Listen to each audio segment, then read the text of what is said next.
Mais aujourd'hui, j'ai développé une ligne directrice, une thèse, je pense, qui va démontrer en quoi l'indépendance est nécessaire, en quoi l'indépendance nous vient des fondements depuis du système politique économique qui est là depuis le colonialisme. Alors, je dirais pour commencer que le Québec est né colonie des grands empires, né colonie de l'Empire français, cédé en 1763 à l'Empire britannique. Alors, en soi, être une colonie, ça veut dire, à quelque part, vivre un mal développement. Qu'on soit colonie française ou qu'on soit colonie britannique. Alors, moi, je ne fais pas partie des gens qui sont nostalgiques, comme une ancienne historiographie, nostalgique de l'Empire français. Il faut voir que la colonie française, très restreinte entre Québec et Montréal, avait 3200 habitants en 1665 et à peu près tous les natifs d'ici devenaient coureurs des bois. Alors, et pourquoi? Parce que l'orientation coloniale était sur l'exportation des fourrures. Alors, ce qu'il faut voir, c'est que quand on est une colonie, l'économie, la société est vouée à la mère patrie, donc à l'économie coloniale. Bon, alors, donc être une colonie en soi, ça veut dire être soumis, ça veut dire être confiné dans un mal développement. Et être colonisé, c'est en fait faire partie de ce qu'on va appeler plus tard, dans les années 50, le tiers-monde. Alors, on ne dit pas comme ça au Québec, mais en réalité, notre histoire, c'est une histoire de dominés. Ah, j'ai un gros mandat ce matin, c'est de tenter de faire le parcours de la nation québécoise à partir d'une nation que certains vont dire improbable parce que l'indépendance n'est pas encore faite, mais pourtant elle reste à faire, elle est toujours nécessaire et je vais vous expliquer pourquoi. Donc, une nation dont la situation coloniale a toujours été au cœur de son identité, de son système politique, de son système économique. Alors, je parle ensuite. Est-ce que je cache le PowerPoint? Non, ok. Je suis un peu confinée ici en avant, ça vous dérange-tu? Je suis pas habituée par en arrière d'un lutrin, ça va. Ni d'un micro. Alors, parcours de la dualité coloniale de la nation québécoise. Oui, ça se peut que je parte avec. Donc, de la nation québécoise en 1763 et 1982. Alors, gros mandat, comme je le disais ce matin. Donc, qu'est-ce que ça veut dire dualité? Dualité, ça veut dire coexistence de deux éléments, coexistence de deux projets de nature différente, coexistence de deux nations aux projets opposés. Alors, c'est un peu ça que je veux vous montrer dans l'exposé d'aujourd'hui.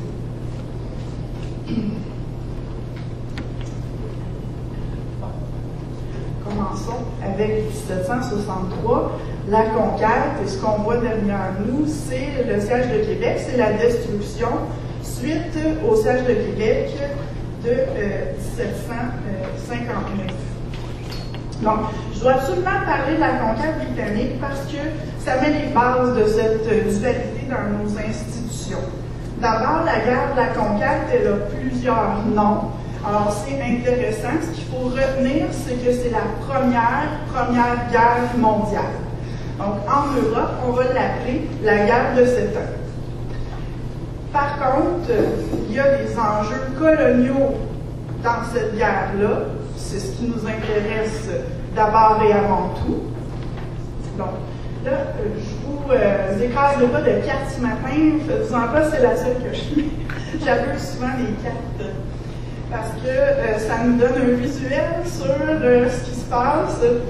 Alors, la Première Guerre mondiale, et les Américains l'appellent la French and Indian War. Pourquoi? Parce que ça commence dans la vallée de l'Ohio en 1754. Et ce qu'on voit sur la carte, ce sont des forts où il y avait la traite des fourrures et où est-ce qu'il y avait une alliance franco-amérindienne pour la traite, donc dans ces forts-là. Donc, la French and Indian War, qui va en 1755, il y a un événement de conquête du territoire. C'est l'Empire britannique qui va déporter les Acadiens. Donc, on déporte 6 000 Acadiens parce qu'on veut contrôler géostratégiquement, c'est un endroit important. Et deuxièmement, ce qu'on oublie, c'est qu'on recherche des terres fertiles et ces terres-là, on les veut pour to put good English farmers. Alors, les terres des Acadiens sont intéressantes. On va mettre des bons fermiers anglais là-dessus. La guerre de la conquête, on l'appelle comme ça ici, avec la fin, c'est la bataille des plaines d'Abraham, et la guerre de 7 ans pour ce qui est du front plus européen. Ça se termine, ça se prolonge cette guerre-là, et souvent on oublie de le dire, avec la révolte du chef Outaouais Pontiac, qui est mécontent que les Anglais viennent changer les règles du jeu pour faire les échanges de fourrures. Alors il va se révolter, on appelle ça la révolte de Pontiac, qui va durer jusqu'en 1766. Et à partir de cette date-là, c'est la fin des alliances pour la traite des fourrures franco-amérindiennes. Donc, il y aura quelques victoires françaises dans les forts, le fort Oswego, le fort William Henry.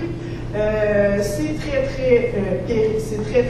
petit comme victoire. On les appelle, bon, c'est des victoires avec la petite guerre. Donc, ce sont des victoires par embuscade, par alliance avec les populations amérindiennes. Donc, on fonctionne évidemment, on est dans les forts, dans la vallée de l'Ohio, et on voit les troupes britanniques arriver avec les trompettes en rang, avec les canons, et là, ils fonctionnent, ils sont dans le bois, fait qu'on les voit venir, évidemment, avec les Amérindiens, on les prend en embuscade, et ça a été comme ça les victoires de la première partie de la guerre de la conquête. En 1758, c'est fini les folies, comme dirait Pierre-Éliott Trudeau. L'Angleterre va envoyer le quart de sa flotte militaire ici, et c'est pas mal terminé à ce moment-là, de 1758-1759. L'Angleterre met la gomme, envoie ses navires, envoie 42 000 hommes. Il ne faut pas oublier qu'on était 60 000, donc si on calcule, il y avait quasiment autant de militaires que d'habitants en Nouvelle-France. Et comme vous voyez sur la carte, bien, on va prendre Québec par le fleuve et Montréal par les Grands Lacs, le lac Champlain. Donc, en d'autres mots, on pourrait dire que la bataille des plaines d'Abraham, c'est une anecdote de 20 minutes dans une guerre mondiale où les troupes britanniques remportent sur tous les fronts. Il y a plus d'1 million de morts dans cette guerre-là. Et en fait, la bataille des plaines d'Abraham, c'est assez petit parce que on va gagner la Guadeloupe, les îles sucrières, les forts indiens, les comptoirs d'échange en Inde, l'île de Gorée, les Philippines, Cuba, Guadeloupe, Martinique. En d'autres mots, l'Angleterre a mis la gomme pour prendre le contrôle de toutes les colonies de ses ennemis français et espagnols. Et ça va lui faire pas mal de poids pour négocier lors du traité de Paris. Québec est assiégé, détruit. Le général Wolfe, qui va être critiqué pour ça, va pratiquer ici la politique des terres brûlées. Alors, de Québec, Rive-Sud, Lévis jusqu'à Montmagny, on va brûler le 400 bâtiments, une bonne partie du territoire. Et donc, finalement, la France négocie et cède la Nouvelle-France parce que c'est pas payant. Alors, c'est de là qu'il va venir la phrase célèbre de Voltaire pour quelques arpents de neige. Alors, quelques arpents de neige, c'est pas très intéressant, versus des îles sucrières où les Français possèdent beaucoup d'esclaves. Alors, on va préférer garder la Guadeloupe, la Martinique, parce qu'on a des Français qui possèdent des terres là-bas et qui font la traite négrière depuis plus de 150 ans. Alors,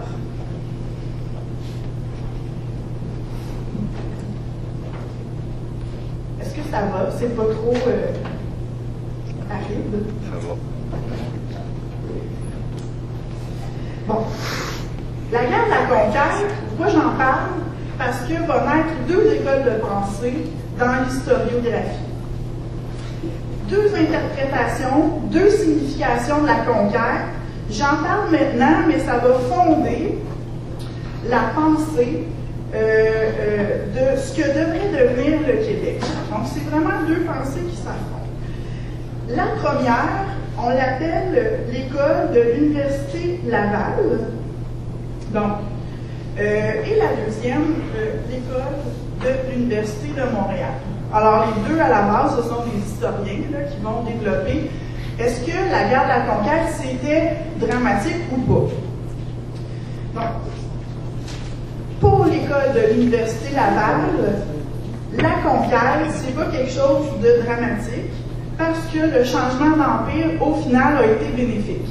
Parce que les Anglais ont apporté ici la prospérité, un système démocratique. En gros, on devrait leur dire merci.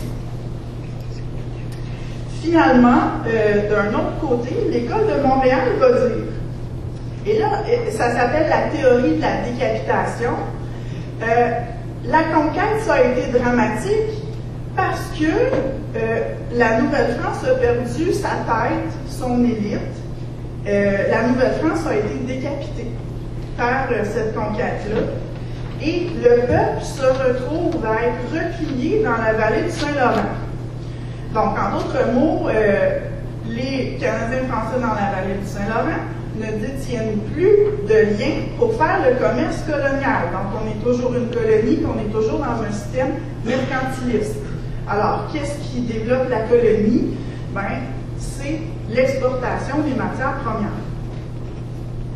L'interprétation néo-marxiste, qui va venir dans les années 70, va dire, être une colonie, ça veut dire de toute façon être mal développé. Et c'est ce qu'on voit avec l'exportation de la morue, ça n'a pas développé la colonie. La fourrure, ça l'a fait des coureurs des bois. Le blé, bon, et finalement le bois avec l'Empire britannique, ça va favoriser les marchands qui vont exporter le bois en Angleterre. En gros, ce que ça met sur la table, 1763, c'est ce qu'on va appeler une économie duale. Donc, une économie locale et une économie centrée vers l'exportation vers la mère patrie. Ça va? Bon. Alors, je fais un petit saut vers la révolte des patriotes de 1837-38. Pourquoi? Parce que, quoi de mieux qu'un bon petit conflit pour nous dévoiler les problèmes d'une société? Hein? C'est toujours bien révélateur. Une révolution, un conflit, là, on a plein de sources pour comprendre qu'est-ce qui se passait dans cette société-là. Alors, la révolte des patriotes, qui est une guerre civile selon Lord Durham, et bon, un très bon document qu'on a pour comprendre la société à ce moment-là, c'est le rapport Durham. Hein? celui qu'on va souvent dire, bon, c'est un méchant dans notre histoire parce qu'il a dit que le peuple canadien-français était sans histoire et sans littérature. Bon, c'est très dur le rapport Durham à lire, mais c'est très révélateur. C'est un beau traité de sociologie. Donc, quoi de mieux qu'un bon conflit pour nous dévoiler cette dualité-là qui est présente et qui est très claire dans la structure du Bas-Canada. En 1791, le gouvernement britannique instaure ce qu'on appelle l'acte constitutionnel. Donc, 1791, on instaure une forme de démocratie, une forme d'élection ici au Bas-Canada et aussi dans le Haut-Canada. Donc, deux gouvernements séparés, on introduit un vote censitaire. Donc, un vote censitaire, ça veut dire qu'il faut être propriétaire pour pouvoir voter. Et une assemblée élue. Wow!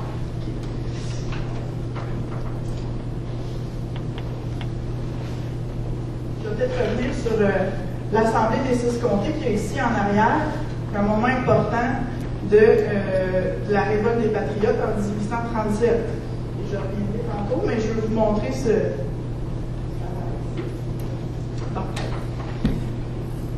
Donc, on voit que la dualité est très, très ancrée lors du conflit des Patriotes de 37-38. Pourquoi? Bon. Le système politique met au jour deux projets politiques.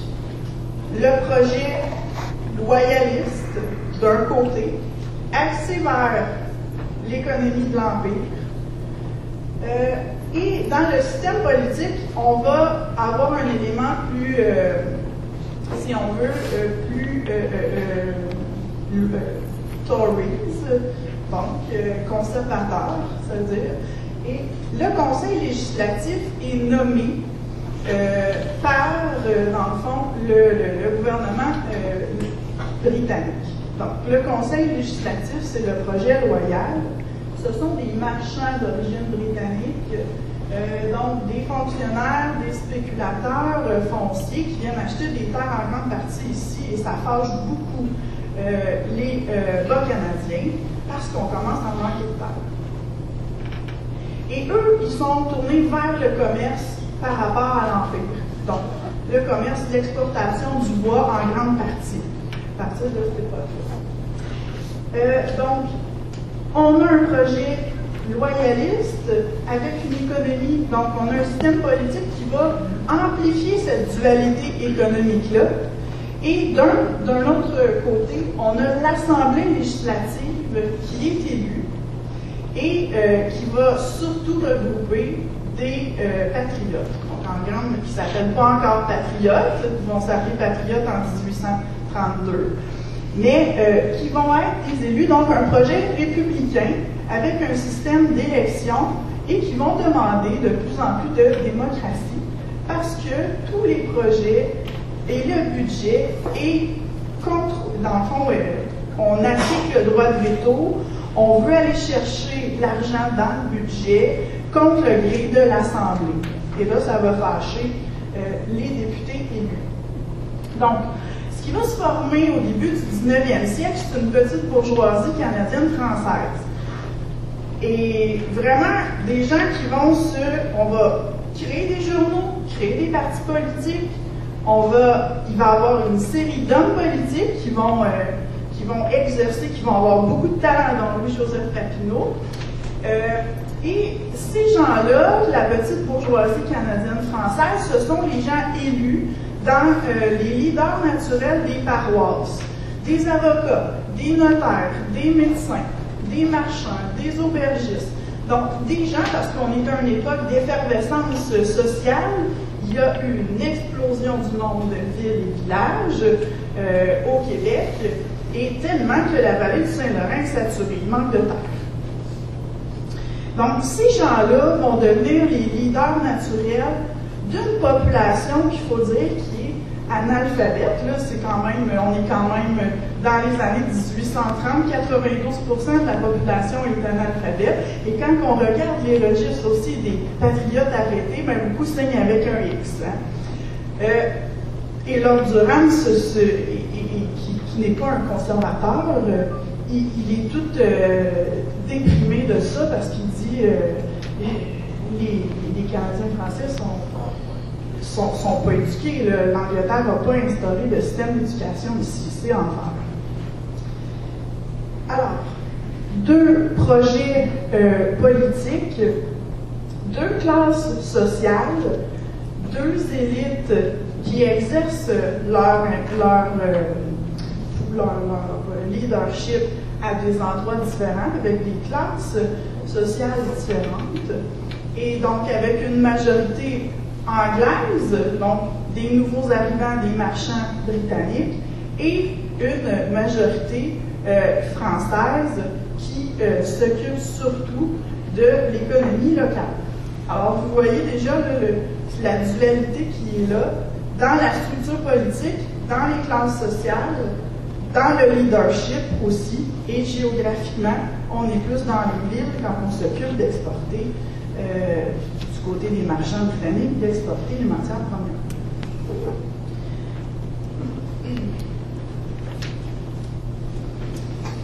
La rébellion de 37-38 va se terminer avec la loi martiale, répression, plus de 800 arrestations, 12 pendaisons, 58 déportés en Australie. On abolit le Parlement pendant 3 ans. Les regroupements sont interdits. Les chefs, même députés, peuvent être arrêtés. Beaucoup vont s'exiler aux États-Unis, vont aller se cacher aux États-Unis. L'armée détruit et marche sur plusieurs villages. Alors, ça se termine, ça commence par une lutte politique et ça se termine à feu et à sang en 1838. Bon. Ce qu'il faut voir, c'est que cet événement-là met au jour la dualité, la situation coloniale du Bas-Canada, mais il va aussi faire naître les idées républicaines. Donc, l'idée de nation, l'idée que le peuple, que les leaders représentent le peuple. Et en 1838, il y a même une déclaration d'indépendance qui est faite, et c'est Robert Nelson qui espère, si on veut, remonter des États-Unis jusqu'à Montréal et déclarer, comme un peu à la manière américaine, qu'on fait l'indépendance. Donc, comment il faut voir cet événement-là? Je reviens ici. Il faut le voir comme notre révolution américaine à nous. Donc, c'est vraiment l'influence, les idées, les textes sont copiés sur les Américains. Donc, c'est notre modèle pour faire du Québec une république.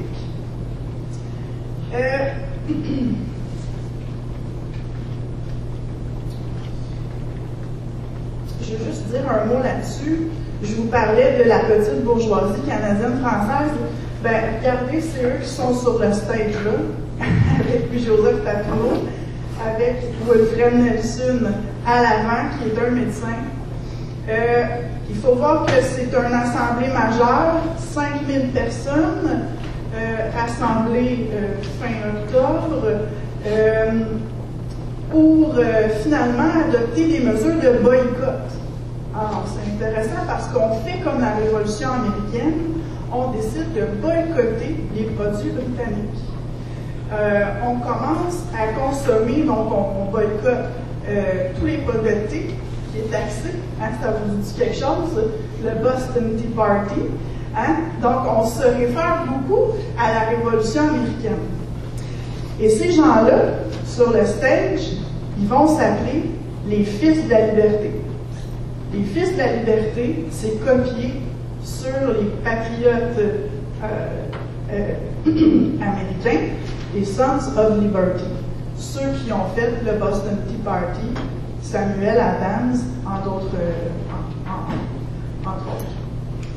Donc, ils ont les mêmes idées, ils ont les mêmes méthodes, donc c'est un peu de cet événement-là que va naître l'idée d'un projet différent que celui proposé par les marchands anglais qui vont être axés plus vers un projet mercantiliste Tories. Ça va dessus? Oui.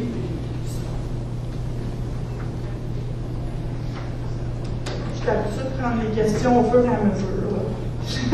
J'ai pas d'interaction, ça me semble. François? Mais quand tu parlais des patriotes, je me rappelais toutes sortes d'articles dans la presse, puis à chaque année, les fédéralistes essaient beaucoup d'attaquer l'image qu'on a du mouvement indépendantiste et de notre passé, de notre histoire. Puis entre autres, je me souviens plus quel toton à un moment donné qui avait dit « Ah, les patriotes, c'était même pas des indépendantistes pour vrai, tu sais. » Puis moi, je disais, quand on lit ce qui s'est écrit d'eux, ça me semble clair. Je veux savoir qu'est-ce que tu en pensais. Puis tu peux peut-être toucher aussi le fait qu'on dit que c'était pas des démocrates, c'était des misogynes, c'était des racistes, tout ça. Donc, je dirais ça. Non, en fait, le projet, le mouvement va se radicaliser au fur et à mesure qu'il va y avoir une répression au Bas-Canada. C'est-à-dire que, comme on ne voulait pas couper la tête de Louis XVI en 1789, dans le fond, c'est le blocage qui fait qu'on va se rendre là. Même chose que les Américains ne voulaient pas devenir indépendants. Quand ils font la déclaration d'indépendance en 1776, ils savent bien qu'ils vont avoir la plus grande armée du monde sur le dos. Ils n'ont pas le goût de faire ça.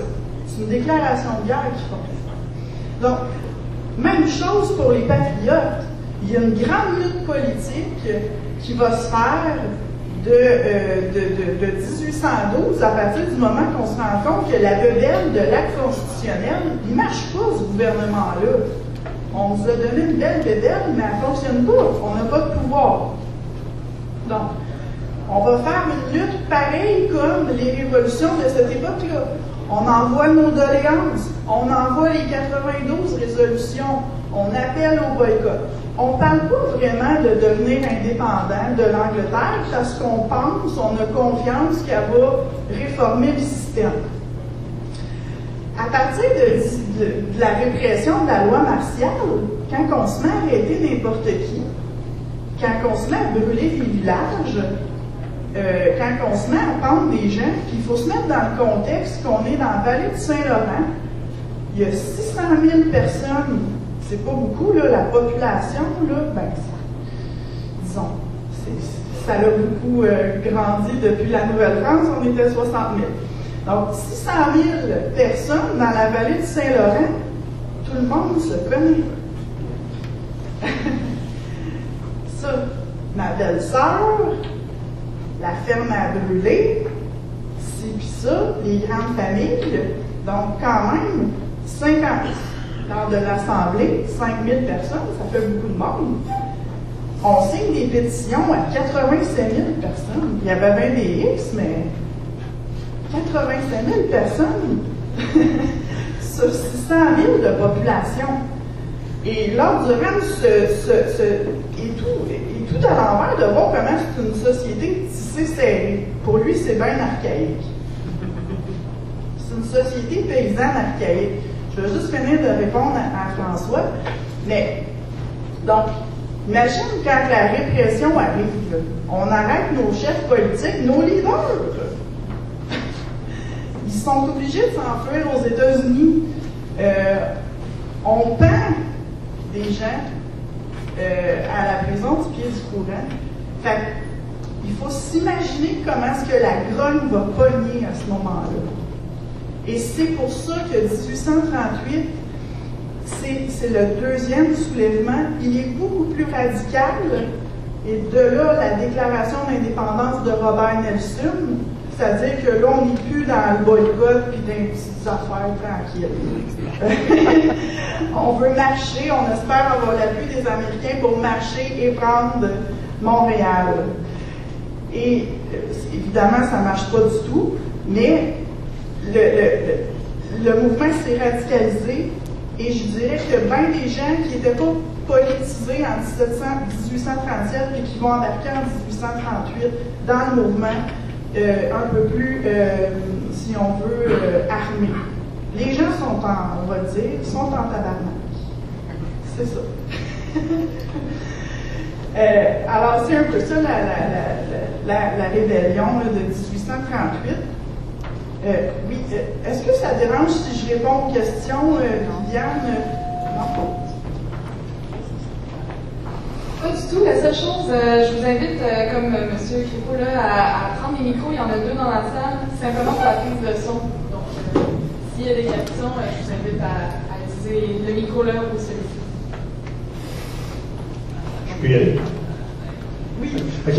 En fait, je pense que l'argument fédéraliste dont le camarade parlait, c'est plutôt cette idée selon laquelle les patriotes se sont révoltés, donc oui, contre le pouvoir de l'Empire britannique, mais qu'on en fait souvent une espèce de symbole ou de début du mouvement souverainiste, alors que le projet souverainiste, normalement, c'est d'avoir un État, si on veut, pour ceux qu'on appelle aujourd'hui les Québécois ou les Canadiens français, qui seraient indépendants des anglophones du reste du Canada.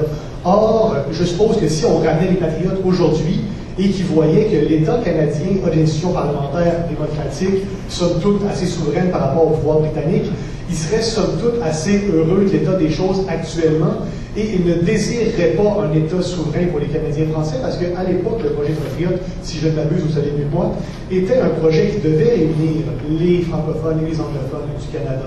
Donc je pense que c'est ça l'argument fédéraliste dans le fond, les deux camps fédéralistes et souverainistes veulent se réapproprier la symbolique des patriotes pour dire ben, c'était les premiers souverainistes parce qu'ils voulaient l'indépendance. Ben non, c'était les premiers fédéralistes parce qu'ils voulaient une collaboration des francophones et des anglophones au sein d'un même État. Je pense que c'est ça que j'avais compris la question. Oui, ben il y avait une collaboration. Il y avait des gens d'origine irlandaise, il y avait des gens d'origine... Tout à fait. Puis il y avait même des Américains qui étaient dans le mouvement patriote, des républicains. Alors, quand je parle de projet, c'est ce que je veux dire. Donc, il y a un projet plus loyaliste, puis un projet plus républicain. Et d'ailleurs, il n'y a pas de conflit au niveau, j'ai écrit sur mon tableau de tantôt, franco-catholique, mais la religion n'est absolument pas conflictuelle là, à l'intérieur des patriotes républicains. Je ne ramènerai pas les morts jusqu'à aujourd'hui parce que les contextes politiques sont trop différents. J'analyse les patriotes dans le sens de cette époque-là. Donc, et je dirais que pour cette époque-là, ils ne sont pas différents de tous les mouvements sociaux, de toutes les révolutions qu'il y avait au 19e siècle. Donc, il y en a en France aussi. Donc, on est à l'époque où on abolit les monarchies en Europe. Ça vous va comme réponse? C'est pas, ben, je peux pas dire, on peut pas changer les patriotes de place. Alors, la situation actuelle est très différente. 1840, donc, la rébellion va se terminer avec ce qu'on appelle l'acte d'union. Donc, c'est le rapport Durham qui vient en quelque sorte sceller le sort du Bas-Canada. Oui, excusez-moi, je n'avais pas vu. C'est pas. Oui. En fait, je crois qu'on va laisser finir ce vote-là parce que vous étiez en train des explications. Finissez d'abord. Oui, je prends les questions, je les prends tantôt. Donc, la révolte des patriotes, comme je disais tantôt, se termine avec ce long rapport Durham et qui est très intéressant puis qui va développer sur les mots du Bas-Canada. Donc, en général, ce que Durham dit, c'est que la couronne a négligé le développement colonial ici. Donc, on a laissé faire. Les Britanniques ont été trop mous, ce qui fait qu'il y a encore des Canadiens français. Et c'est problématique pour lui parce qu'il voit la société canadienne-française comme archaïque, comme des vieux provinciaux français d'avant la Révolution française, comme une société paysanne et qui est vouée à la soumission perpétuelle. Et c'est assez intéressant quand on lit ce traité-là, de voir comment il avait une analyse quand même assez juste. Et on voit aussi qu'il y a encore des choses aujourd'hui. Il y a des choses qui ont été dites dans ce rapport-là en 1839 et qui auraient pu être dites en 1960. Donc, il y a une continuité dans la situation du Québec. Donc, il voit le Bas-Canada comme des archaïques, fait que pour lui, c'est problématique. Il propose l'union des deux Canada avec un même nombre de députés, même si les Canadiens français sont beaucoup plus nombreux, et donc pour les rendre minoritaires politiquement. Donc, minoritaires. Donc, il propose l'assimilation tranquille par les institutions, comme on l'a fait en Louisiane. Fait que là, lui, il dit qu'ils sont pas plus épais que les autres, avec les bonnes institutions, puis un bon système de prospérité, ils vont embarquer là-dedans. Le confort et l'indifférence, comme on disait en 1900, comme le disait Denis Arcand dans son film sur le référendum de 1980. Donc, Lord Durham, il mise là-dessus, le confort et l'indifférence, parce que sinon, ils vont toujours rester le résidu d'une colonisation ancienne et ils devront toujours être isolés au milieu d'un monde anglo-saxon. Lord Durham, là, c'est pas un conservateur, c'est un Whig, c'est un libéral, OK? Fait qu'il faut pas le voir comme un espèce de vieux dépassé. La grande masse des Canadiens français est condamnée à occuper une place de position inférieure et à dépendre des Anglais pour se procurer un emploi. Alors, assez intéressant.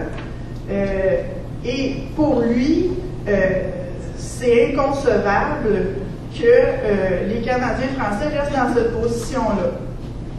Pour lui, c'est juste bénéfique qu'on adopte la culture. Ben, il utilise le mot race. Alors là, donc, d'accord.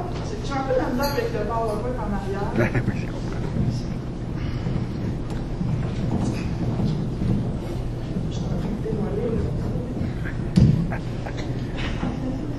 Donc, il utilise le mot race. Hein, je n'entretiens aucun doute au sujet du caractère national qui doit être donné au Bas-Canada. Ça doit être celui de l'Empire britannique, celui de la grande race. Alors, il ne faut pas mal interpréter Lord Durham parce que pour lui, le mot race veut dire grande culture. Hein. Donc, on n'est pas encore à la fin du 19e siècle où on utilise le mot race de façon génétique. C'est pas encore tout à fait ça. Mais pour lui, ce serait bien que ce serait pour leur bien-être que les Canadiens français devraient devenir britanniques. D'accord? Alors, là, est-ce que ça va? Oui? Alors, ce grand projet-là continue en 1867. Et donc, cette dualité-là que je vous ai montrée tantôt, il faut la voir dans la continuité. Donc, quand on adopte en 1867 l'acte de l'Amérique du Nord britannique, il faut le voir comme un acte colonial, beaucoup plus que comme une grande constitution, une grande confédération. Et le projet de la confédération, au fond, c'est la prise en charge du projet économique du Canada par la bourgeoisie de tantôt, la bourgeoisie marchande de tantôt, donc la bourgeoisie anglaise, qui était au crochet de l'Empire. Parce qu'il faut voir que l'Empire britannique commence à délaisser un peu là, de ses colonies, ça coûte cher, on veut adopter le libre-échange, on veut laisser de la liberté aux colonies On n'a pas le goût de gérer ça. De toute façon, c'est plus payant de faire du libre-échange que du commerce colonial. Et donc, on pourrait dire que la Confédération, c'est un peu l'accumulation, on va utiliser un petit mot marxiste, l'accumulation primitive du capital, donc l'accumulation du capital pour que la bourgeoisie développe ses capitaux face à la révolution industrielle. Et donc, la bourgeoisie canadienne, on pourrait l'appeler canadienne maintenant,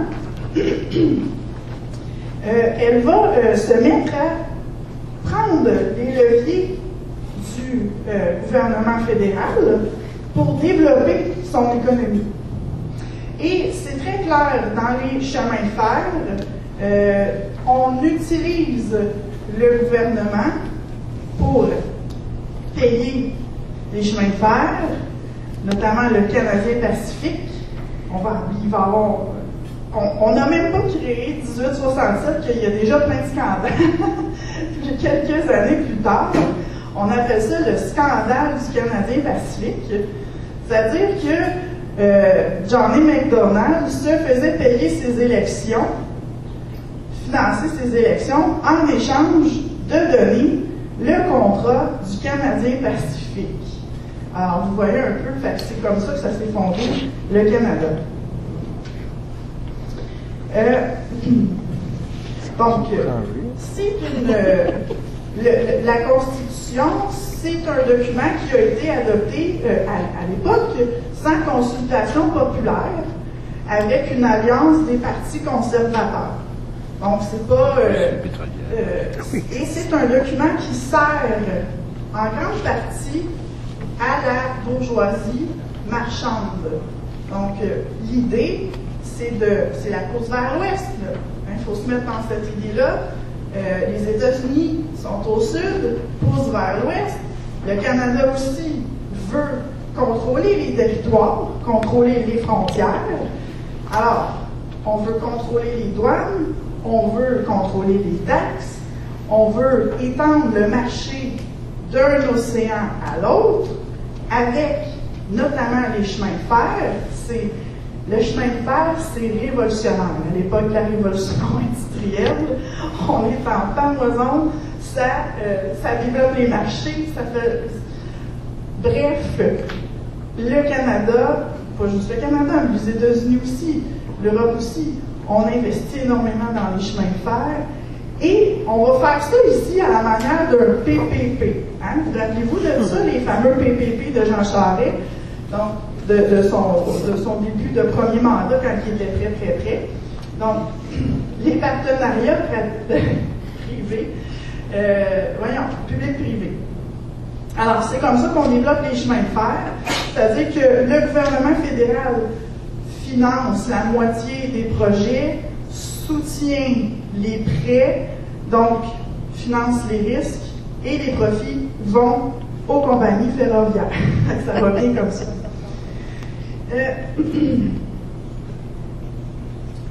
Donc, comme je vous disais, en 1872, Georges-Étienne Cartier, qu'on a ici, qui a été un patriote dans ses jeunes années, qu'on accuse toujours d'avoir viré sa veste, et qui va devenir un père de la Confédération, et Johnny McDonald ici, donc, vont financer leurs élections de 1872 avec le Canadien Pacifique. Donc, on promet à Hugh Allen le contrat de la construction des chemins de fer.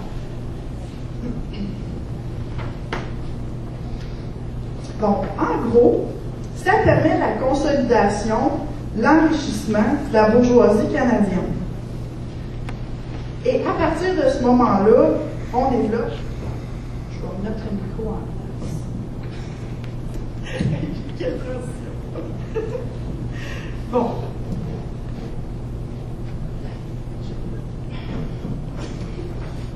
On y arrive. M'entendez-vous? Donc, ce qui, finalement, va développer toute l'industrie, les capitaux canadiens. Donc, les banques, les usines,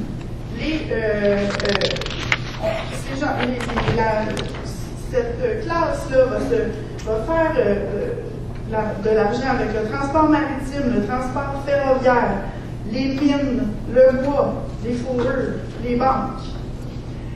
Alors, est-ce que vous savez c'est quoi le carré doré, ce qu'on appelle le Golden Square Miles? Oui, donc c'est 1 mille autour de McGill, si on veut.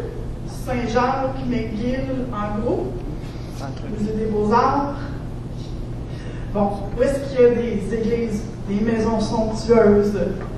Donc, en 1890, on estime que 70% de la richesse canadienne était dans le Golden Square Miles. Alors, ça vous met une petite... ça fait image. Hein? Ben, vous allez juste aller vous promener sur la rue Sherbrooke, vous allez voir, dans l'ouest, vous allez voir qu'effectivement, il y avait beaucoup de richesse. Bon. Un petit mot sur la loi sur les Indiens, parce que je vous parlais des communautés amérindiennes au départ là, avec la conquête, mais et donc ça aussi c'était un problème à régler avec la Confédération, parce qu'on veut prendre les territoires, donc on veut passer des chemins de fer, il y a des révoltes. Là.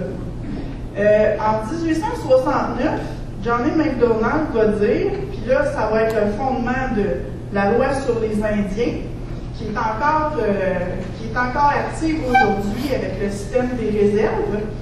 Ben, il va déplorer le fait que l'Angleterre n'a pas été capable de les civiliser et qu'on n'a pas été capable d'en faire des bons cultivateurs. Bon. Et on déplore ça, fait qu'on va dire, bon, ils sont pas bons pour faire de l'industrie, ils sont pas capables de faire de l'agriculture, on va les mettre en tutelle. Et on va les traiter en mineurs, donc incapables de gérer leurs affaires. Donc c'est ça que Johnny MacDonald va dire. Parce qu'on est à cette époque-là où je vous parlais tantôt de l'idée de civiliser. On n'est pas gêné à ce moment-là de civiliser les autres, les barbares. Fait que quand on va en Inde coloniser, on civilise les barbares. Et ça fait aussi partie de l'histoire coloniale. Donc, de même que Durham veut rendre les Canadiens français plus industrieux. Donc, on utilise ce terme-là. Et dans le cas des populations autochtones, on va dire, ben, on va les civiliser, les sédentariser, qu'ils aient des villages, des maisons, des propriétés individuelles. Et c'est comme ça que dans la loi sur les Indiens, il va y avoir cette mise en tutelle qui va se retrouver dans la réserve et aussi la situation d'éternel mineur. Donc, on considérait que les Amérindiens n'étaient pas capables de se gérer, donc on les a traités en mineurs. Et c'est encore le cas aujourd'hui avec cette loi-là, qui n'a pas été changée. Et donc, ça vient de toute cette mentalité qu'il y a des gagnants et qu'il y a des perdants, mais on ne se cache pas de ça à l'époque. L'Empire britannique, c'est la race, comme le dit Durham, c'est ceux qui ont gagné, c'est ceux qui ont fait la révolution industrielle, c'est les plus riches, c'est eux qui ont le meilleur système. Alors, pourquoi qu'on n'apporterait pas la bonne nouvelle en Inde? Pourquoi qu'on n'apporterait pas la bonne nouvelle au Kenya? On a des colonies partout. Donc, l'Empire britannique va détenir, 20-25% du territoire de la population mondiale jusqu'à la Première Guerre. Alors, on ne se gêne pas pour imposer notre modèle. Bon, ça va? On change d'époque. Alors, un petit saut dans le temps, quelle heure qui est, là, juste pour pas que je dépasse. 10h05. 10h05, ok, j'ai encore le temps. 50 minutes. Super. Donc, saut dans le temps, on se rend compte, en 1960, c'est ce qu'on appelle la Révolution tranquille. Et là, on se dit, ben, écoute, il y a un problème. Qu'est-ce qui arrive? Est-ce qu'on est en retard? Est-ce qu'on est colonisé? Et là, on constate que il y a un problème social, il y a un problème de classe sociale au Québec. Les Québécois, qu'on va pas appeler Québécois tout de suite, qu'on appelle encore Canadiens-Français, ont un retard sur les autres sociétés occidentales. Et là, bon, ça va se retrouver dans toute la littérature. Qu'est-ce qui se passe? Saint-Denis Garneau va dire la pauvreté du Québec, les blocages, la fatigue culturelle, l'ambivalence, la déprime, pourquoi ça va pas, qu'est-ce qui se passe au Québec, l'inaccomplissement, le découragement. Alors là, on arrête là parce qu'on se déprime. Finalement, on serait-tu colonisé? Alors, c'est ce que les intellectuels vont se demander dans les années 50. Qu'est-ce qui s'est passé? Comment ça se fait que le Québec est en retard? Alors, je reviens avec mes deux écoles de pensée de tantôt. L'école de Montréal, l'école de Laval. C'est là qu'ils vont développer leur théorie. C'est là qu'ils vont se demander, ben, écoutons, c'est quoi l'origine du retard du Québec? D'où ça vient cette affaire-là? Fait que l'école de Montréal, de l'Université de Montréal, répond, oui, notre société est anormale parce que 1867, ça nous a annexé à une autre nation, donc on a été minorisé à l'intérieur d'une nation majoritaire, devenue majoritaire. Et en plus, nous sommes exclus du marché et du capital. Donc, pour les néo-nationalistes, parce qu'on appelle l'école de Montréal les néo-nationalistes, pourquoi néo, qui veut dire nouveau? C'est en opposition avec les nationalistes à la Lionel Groulx de survivance. OK? Donc, les néo-nationalistes vont dire, les Canadiens français ne détiennent pas les leviers économiques, politiques.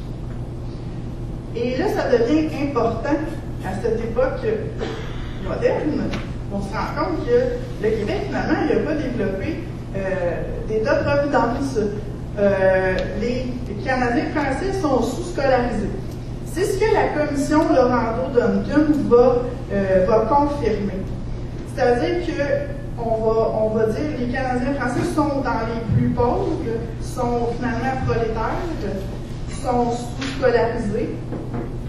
Ils n'ont pas accès à des postes de cadre. Donc, les usines sont en anglais, on travaille en anglais et on n'a pas accès, parce qu'on est francophone, à des postes de cadre dans les usines. Et le français recule au Canada. Donc, les néo-nationalistes sont à l'origine des idées indépendantistes qui vont être véhiculées par le journal Le Devoir, qui vont être véhiculées par l'Action nationale, et André Laurando de la commission Laurando-Duncan, qui ne se disait pas nationaliste, mais qui a participé au néo-nationalisme. Qui ne se disait pas, excusez-moi, indépendantiste. Alors, dans les années 60,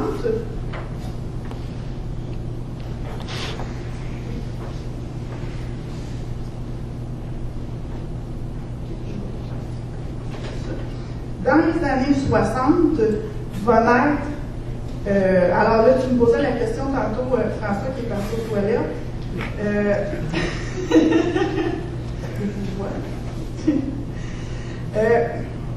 C'est quand c'est né l'indépendance?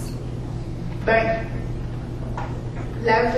l'idée vraiment d'indépendance, c'est né avec les partis indépendantistes des années 60. Ça n'a jamais été clair avant ça que l'indépendance, qu'il y avait des partis politiques indépendantistes. Donc, on pourrait dire que c'est le RIM, donc, qui va être le premier parti clairement indépendantiste, le RIM, et avec la revue Parti Pris, qui sont des socialistes modérés, si on veut, mais c'est surtout qu'ils sont influencés par les luttes anticoloniales, les luttes de libération. On est à l'heure de la décolonisation de l'Afrique, et pour eux, le Québec n'est pas différent des autres colonies qui sont en train de se libérer. Alors, en 1960, on va créer ce parti-là, le RIM, avec, les André d'Allemagne, Chaput, plus tard, Bourgault, qui va se faire un score aux élections quand même. Et plus tard, le RIM se sabordera là, en 1969 pour intégrer le mouvement Souveraineté Association de René Lévesque et la fondation du Parti québécois en 1968, qui était un vaste mouvement populaire. Le Parti québécois, ça a été un des partis avec le plus de membres. En Occident, c'était pas courant de voir des 300 000 membres dans les années 60. Et donc, ça n'a pas été long que le Parti québécois a pris le pouvoir en 1976. Donc, fondation en 68, prise de pouvoir en 76. Donc, il y avait vraiment l'idée d'indépendance, elle a émergé très rapidement. Donc, naissance politique dans les années 60, 1980, un premier référendum, 76, la prise du pouvoir par le Parti québécois, qui est un nouveau parti. Fait que quand même, là, il faut le voir comme une émergence vraiment soudaine, rapide. Là. Les années 60, c'est des années tellement complexes, tellement effervescentes que ça me prendrait toute l'heure pour parler juste de ça. Dans le fond, dans une conférence. Deuxième école de pensée, c'est l'école de Laval. Fait que là, je reviens avec mon idée du départ. Donc, l'école de Laval, de l'Université Laval, et là, on va être autour de la gang de Cité Libre. Donc, la revue Cité Libre, où est-ce que, Pierre-Éliott Trudeau va participer, et aussi les trois colonnes, donc, ce qu'on va appeler les Three Wise Men, donc qui vont aller dans le Parti libéral fédéral dans les années 60, donc Trudeau, Marchand, Pelletier. Pierre-Éliott Trudeau fait un glissement avec la théorie que je vous parlais tantôt, de l'école de Laval. Il va dire, le problème des Canadiens français, ça ne vient pas de l'extérieur, ça ne vient pas de la conquête, c'est qu'ils sont réfractaires au changement et au progrès. Donc, les Canadiens français ne sont pas doués pour faire les affaires, ils préfèrent ouvrir des coopératives au lieu de faire les banques. Et il dit, pourtant, le Québec a bénéficié du dynamisme des marchands anglais, puis pourtant, ils sont restés une folk society. Ils sont restés une société traditionnelle. Axée sur la religion, l'agriculture, la famille, les valeurs familiales et la survivance. Fait que lui, il est vraiment, il voit le nationalisme comme quelque chose de complètement attardé et négatif. Donc, c'est un anti-nationaliste. Donc, le fédéralisme libéral, lui, amène à des libertés individuelles, au multiculturalisme, ce qu'il va adopter en 1971. Donc, dans la vision canadienne, il y a toujours eu une idée binationale, jusqu'à Pierre-Éliott Trudeau en 1971, où on adopte le multiculturalisme. Et donc, un peu avec la poursuite de l'ordre du RAM, Pierre-Éliott Trudeau va dire que les Canadiens français sont anémiés culturellement, dépourvus socio-économiquement et attardés intellectuellement. Il n'est pas doux. On pourrait dire ça de même.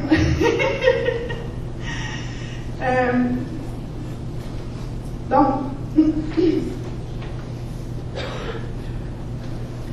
ah oui, je vous vous ai mis la citation de Lord Durham que je vous parlais tantôt, 1839. Donc, assez intéressant de voir que la masse de la population ouvrière est d'origine française, mais elle est à l'emploi de capitalistes anglais. Alors ça, c'est Lord Durham qui écrit ça en 1839. C'est pas les felkistes dans les années 60. Imaginez. Et c'est de ça qu'on se réclame dans le mouvement felkiste, qui sont tous des fils d'ouvriers, hein, qui sont en train de scolariser, qui voient leurs pères qui ont été exploités toute leur vie. Ils disent voilà, les Canadiens français, c'est des prolétaires. Alors, Lord Durham le disait déjà en 1839. Alors, pourquoi la Révolution tranquille? À cause de ce retard dont que je vous parlais tantôt. Fait, la Révolution tranquille commence selon, c'est sûr qu'on peut la distinguer là, avec les dates et tout ça. Les réformes rapides se passent en 1960 et 1966 avec l'élection du gouvernement de Jean Lesage. Donc, le parti libéral de cette époque-là qu'on va appeler l'équipe du tonnerre. Donc, René Lévesque, Paul Gérin-Lajoie, Georges-Émile Laflamme. Et d'abord et avant tout, la Révolution tranquille, c'est une volonté d'émanciper économiquement les Canadiens français. C'est un projet nationaliste. On n'en sort pas. Pourquoi? Parce que c'est pour pallier au retard des Canadiens français, les retards que je vous parlais tantôt qui avaient été évoqués dans la commission Laurando-Duncan.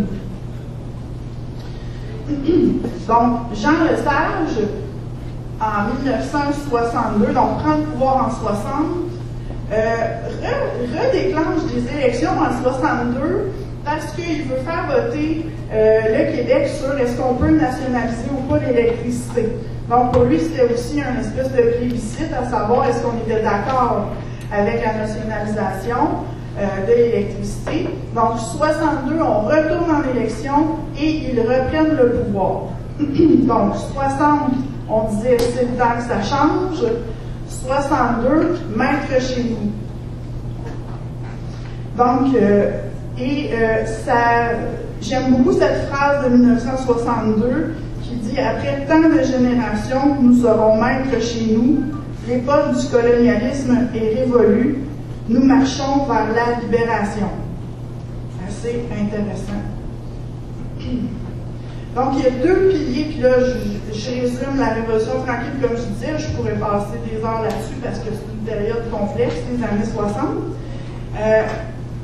Il y a deux piliers, si on veut, de la Révolution tranquille.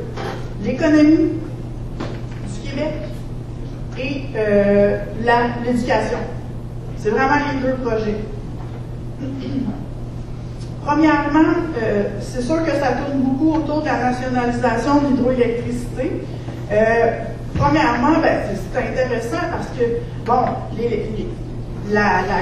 l'achat, si on veut, le plus important, là, parce que c'était plusieurs centrales, c'était la Shawinigan Water and Power. La Shawinigan Water and Power qui avait été fondée autour du début du 20e siècle, puis qui avait fait que l'économie s'était développée en Mauricie. Hein? Shawinigan, est-ce qu'il y en a qui viennent de... Parce que moi, j'enseigne à Trois-Rivières, alors je m'intéresse à cette histoire ouvrière. Est-ce qu'il y en a qui viennent de Shawinigan? Non? Trois-Rivières. Ah, super. Bon, si vous allez à Shawinigan, vous allez voir qu'on a développé Shawinigan comme un New York. Broadway, 5e Avenue, Grande Rue, magasin luxueux, première rue, deuxième rue, troisième rue. Alors, parce que Shawinigan, c'était vu comme le futur New York prospère, on faisait de la publicité pour que les entreprises viennent s'établir là. Et c'était dans les années 40, mon grand-père travaillait là, et c'était une ville vraiment industrielle, prospère, incroyable, qui se développait à une vitesse grand V. Même chose pour Trois-Rivières. Alors, toutes ces villes-là se sont développées avec des capitaux étrangers. Alors, 80% de l'économie du Québec était basée sur des capitaux étrangers dans les années 60.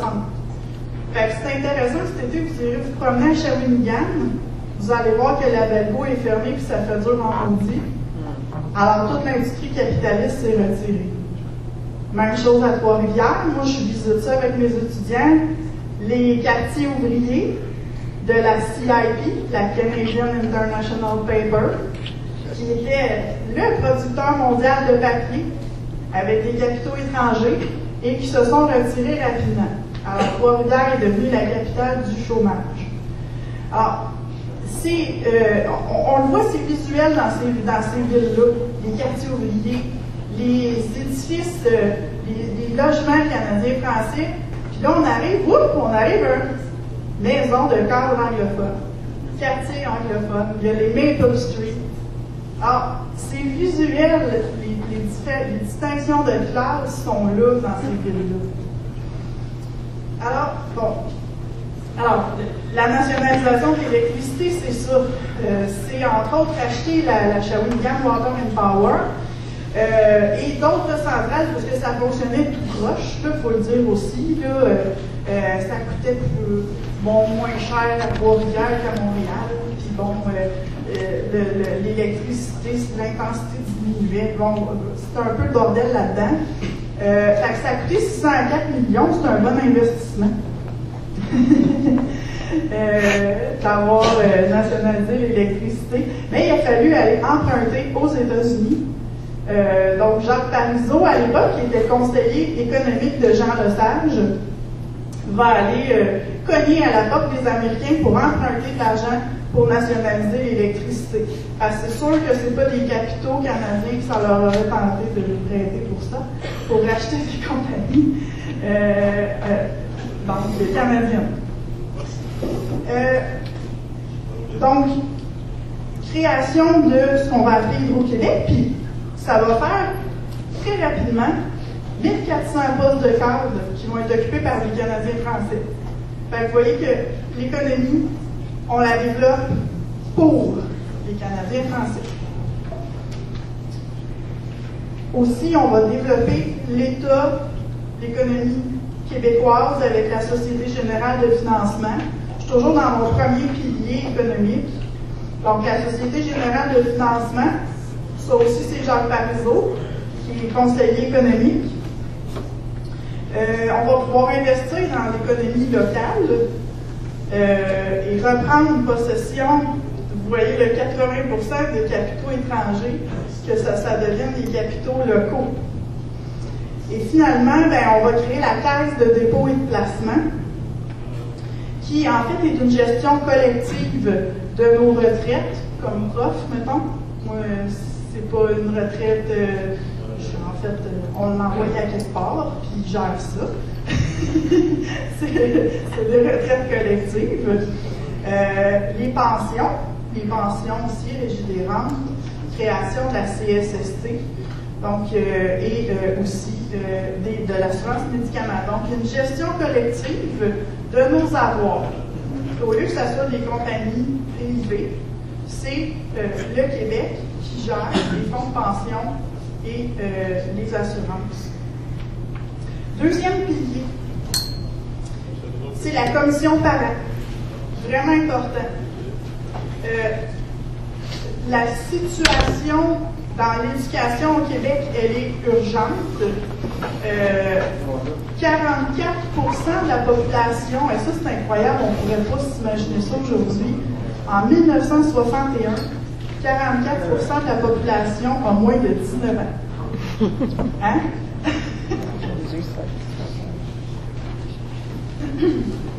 Imaginez-vous la jeunesse, comment c'était dynamique. Hein? Les manifestations devaient être. Moi, je suis pas née à la bonne époque. Je suis pas nostalgique, j'ai pas connu ça. Ouais, mais Mais quand on dit que c'est le début d'un temps nouveau, c'est vrai. Alors, ouais, la tourne à part, donc, les gens n'ont pas 20 ans et ils doivent aller à l'école.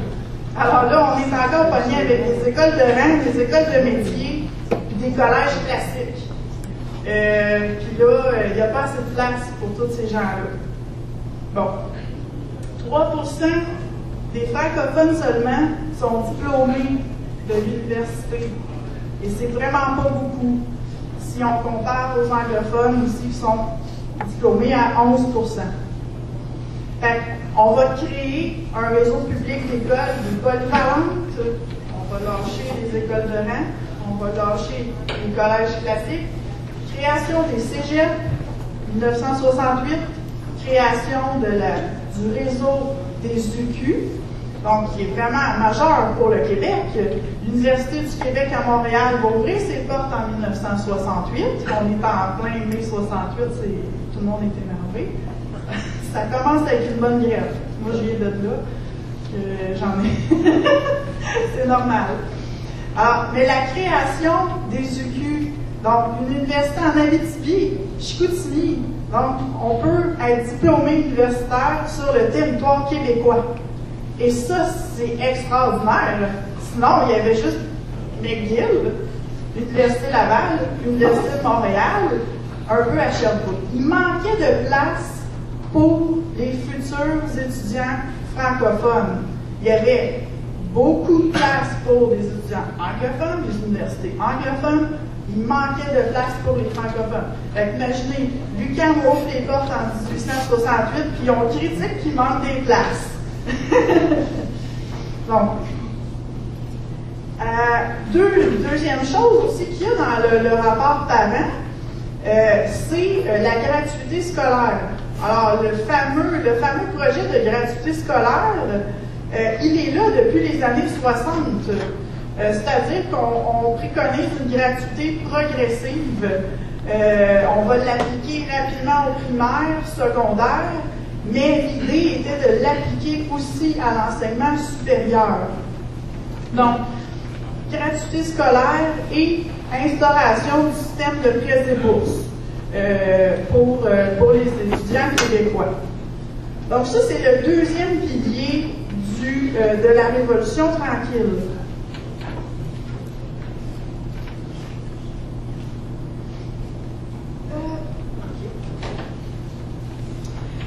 La Révolution tranquille va se terminer avec l'événement politique majeur qu'on va appeler la crise d'octobre 1970. En fait, c'est l'instauration, la mise en place rapide par Pierre Elliott Trudeau de la loi des mesures de guerre. Donc, une loi, si on veut, qui suspend tous les droits et libertés du Québec. C'est la deuxième fois qu'on a une loi des mesures de guerre. On l'a eu pendant les Patriotes, on l'a eu pendant la crise d'octobre. Et on va en profiter pendant ce moment-là pour arrêter toutes sortes de gens. En fait, plus de 500 personnes vont être arrêtées dans la nuit, sans motif raisonnable, simplement parce qu'on sait que c'est des leaders indépendantistes, puis qu'on veut faire peur à tout le monde. Alors, la crise d'octobre est révélatrice aussi. Elle est révélatrice de ce que je vous disais tantôt, de cette dualité-là. Les felkistes sont intéressants à étudier parce que ce sont des fils d'ouvriers. Il faut lire Nègre blanc d'Amérique, je pense, le début, parce qu'il raconte sa jeunesse, Pierre Vallière, puis il dit il habitait dans les quartiers ouvriers, puis il va déménager dans le fond Côte-Rouge à Longueuil, et il va dire, pour ma mère, c'était toute une fierté de pouvoir quitter les quartiers ouvriers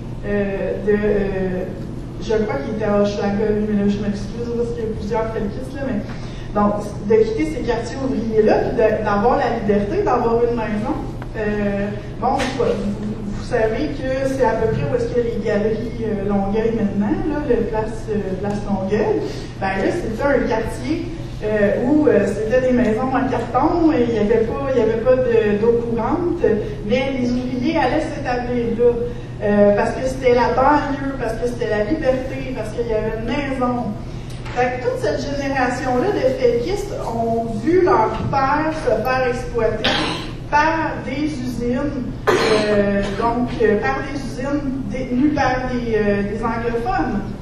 Et les féquistes vont être une génération des années 60 qui vont avoir accès à l'éducation, qui vont aller à l'université, hein, c'était pas des épais, ils étaient scolarisés, ils étaient influencés par les théories marxistes et de libération, évidemment, et pour eux, ça n'allait pas assez vite.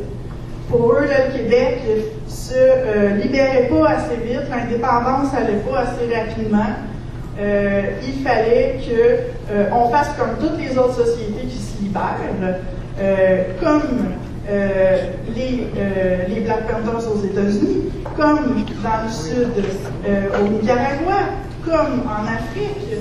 Donc, que les Québécois deviennent indépendants et fassent leur libération coloniale. Alors,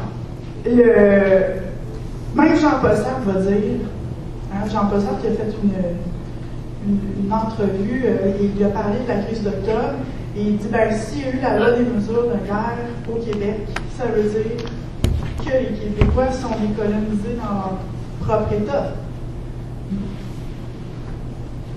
Alors, la crise d'octobre met à jour aussi cette dualité-là qu'il y a au Québec et la nécessité de se libérer du joug qui était sous la colonie française, sous la colonie britannique et maintenant sous l'État colonial canadien. Hein, c'est une continuité là-dedans. Donc, je vais terminer ma conférence en 1980, et c'est rapide. Naissance des mouvements indépendantistes en 60. 1980, on propose un référendum, un premier référendum aux Québécois. Le référendum n'est pas gagné avec René Lévesque. Pour moi, c'est rapide. Le mouvement souverainiste a explosé. Il y avait un membership très, très dynamique. René Lévesque, quand il a fondé le mouvement Souveraineté Association, il était dépassé et même apeuré. Parce que les comités, les exécutifs locaux se formaient, les gens renvoyés, qui étaient membres, là, il était comme, OK, je perds le contrôle. Il était sidéré de la rapidité avec laquelle les exécutifs, les comités se sont mis sur pied. Fait que c'était vraiment un mouvement populaire. Ça répondait vraiment à un problème du Québec aussi. Donc, 1980, on se fait promettre par Pierre-Éliott Trudeau qu'un non, ça ne veut pas dire le statu quo. Et il dit, on met nos sièges en jeu. Comme quoi que un non, ce ne sera pas le statu quo.